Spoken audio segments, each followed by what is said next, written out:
Masih bersama saya Adini, kembali kami sampaikan berita Padang hari ini.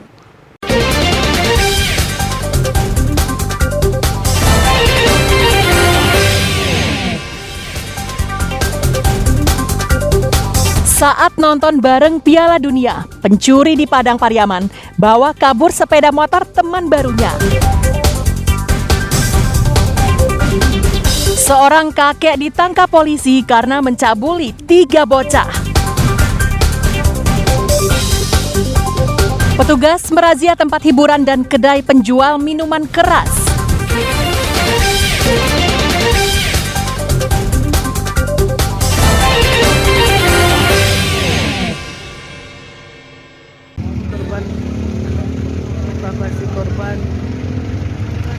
Kecelakaan bus pariwisata kembali terjadi di Sumatera Barat.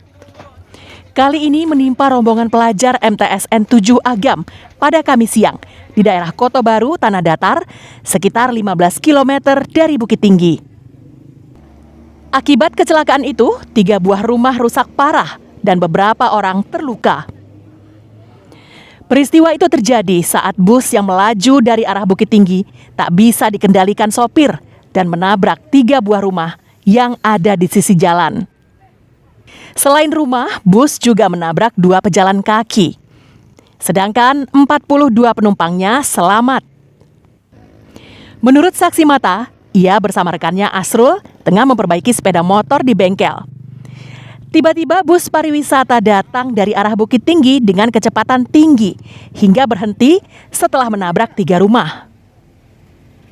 Ia selamat, namun rekannya Asrul menjadi korban. Montir sepeda motor itu terjepit badan bus dan tertimpa reruntuhan bangunan. Warga sekitar yang mendengar rintihan Asrul segera menolong dan melarikannya ke rumah sakit. Kalau kronologisnya yang awak tahu, kendaraan kos secara tiba-tiba datang dari arah Bukit Tinggi kan. Jadi kami kebetulan sekarang di bengke Barampe memelan Honda. Waktu itu secara kecepatan tinggi datang arah kemari. Jadi awak pribadi dari Selasuo lagi di kendaraan tidak dapat, cuma kawan yang sebelah awak tuh dibawa kendaraan kok juga dibawa kolong itu ya. Hasil penyelidikan sementara polisi, kecelakaan tunggal ini disebabkan kerusakan pada bagian kemudi. Bola-bola setir putus sehingga sopir tak bisa mengendalikan bus yang tengah melaju kencang. Bus pariwisata yang ditumpangi oleh pelajar MTSN Candung Bukit Tinggi dari arah Bukit Tinggi menuju ke arah Padang. Sesampainya di TKP, tepatnya di Kota Baru, bus mengalami pecah untuk ball joint setirnya sehingga kendaraan lepas kendali dan menabrak 3 rumah dan 1 bengkel. Setelah kejadian tersebut, 38 pelajar bersama 4 guru mereka membatalkan perjalanan ke Padang dan memilih kembali ke sekolah mereka menggunakan bus pengganti. Tidak ada korban jiwa akibat peristiwa tersebut. Namun 4 warga dan kondektur bus dirawat di Rumah Sakit Yarsi Padang Panjang karena menderita luka hingga patah tulang. Sedangkan sopir bus ditahan polisi untuk dimintai keterangan. Dina Amrina melaporkan dari Padang Panjang.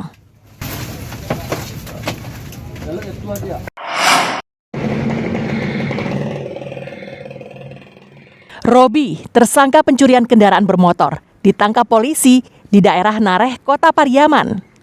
Ia diciduk saat hendak menjual telepon genggam. Tersangka tak berkutik saat petugas menyergapnya. Robi ditangkap karena membawa kabur sepeda motor teman yang baru dikenalnya.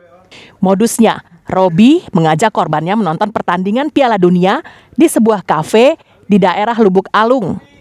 Ia berpura-pura baik kepada korban yang baru dikenalnya dengan cara membelikan makan dan minuman. Saat korban tengah asik menonton pertandingan sepak bola, Robi meminjam sepeda motor dan membawanya kabur. Korban melaporkan kejadian yang dialaminya kepada polisi. Menurut polisi, tersangka merupakan perantau yang sedang melarikan diri dari Provinsi Jambi karena kejahatan yang sama. Pelaku ini dilaporkan oleh korban karena melarikan kendaraannya, di mana modus pelaku ini adalah meminjam sepeda motor tersebut. Di awal awalnya melakukan perkenalan pura-pura baik dengan korban, diajak makan-makan di sebuah kafe di tempat acara nonton bola bareng Piala Dunia. Selain menangkap, polisi juga menyita sebuah sepeda motor yang belum sempat dijual. Rencana tersangka untuk merayakan malam pergantian tahun di perantauan tak mungkin terwujud karena polisi menjeratnya dengan pasal 363 KUHP tentang pencurian dengan ancaman hukuman maksimal 5 tahun penjara. Eki Rafki melaporkan dari Pariaman.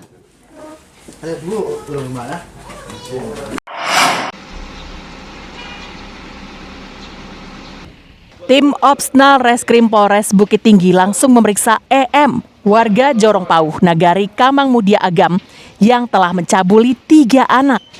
Kasus cabul yang dilakoni EM terkuak setelah salah satu orang tua korban curiga dengan sikap anaknya. Setelah didesak, sang anak mengaku jika dirinya telah dicabuli oleh EM. Awalnya orang tua korban tak percaya dengan informasi tersebut.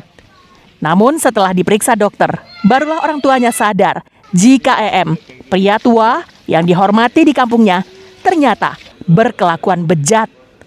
Informasi tentang kelakuan EM menyebar dengan cepat, namun warga tak berani bertindak.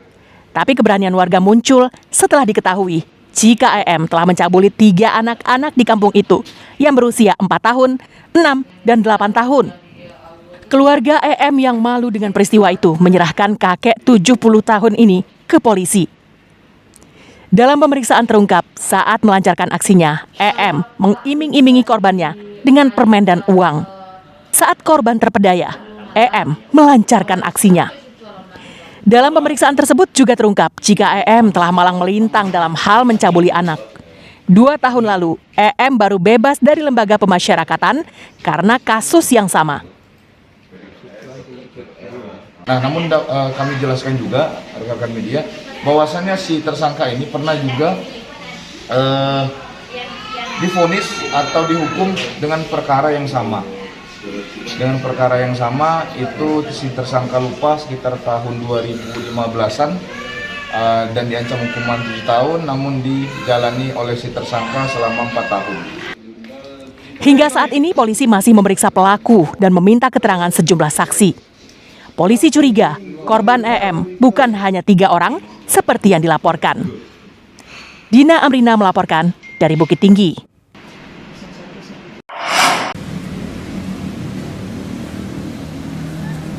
Puluhan anggota Satpol PP bersama Dinas Perdagangan dan Dinas Perizinan Kota Padang menggelar razia di sejumlah toko. Petugas mendatangi satu persatu toko yang diduga menjual minuman keras secara bebas. Salah satunya kedai yang berada di kawasan Lubuk Buaya, Kecamatan Koto Tangah, dan kedai minuman di Simpang Haru, Kecamatan Padang Timur. Petugas menemukan ratusan botol minuman keras golongan B. Padahal dalam aturannya, minuman keras golongan ini tidak diperbolehkan dijual secara bebas. Selain tidak ada izin menjual minuman keras, petugas juga menemukan minuman yang diduga oplosan dan berbahaya jika dikonsumsi. Minuman ilegal tersebut kemudian disita lalu dibawa ke Mako Satpol PP Kota Padang untuk disita.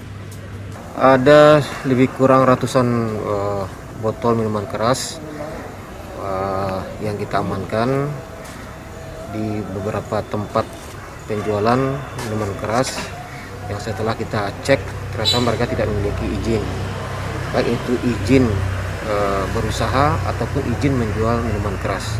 Jadi kita amankan barangnya di Mako Satpol PP. Pedagang yang menjual minuman keras tanpa izin rencananya akan dipanggil Satpol PP untuk ditindak dan dikenai denda. Mereka diancam pasal tindak pidana ringan atau tipiring berdasarkan Perda Kota Padang nomor 8 tahun 2021. Namun sayang razia ini dianggap tebang pilih.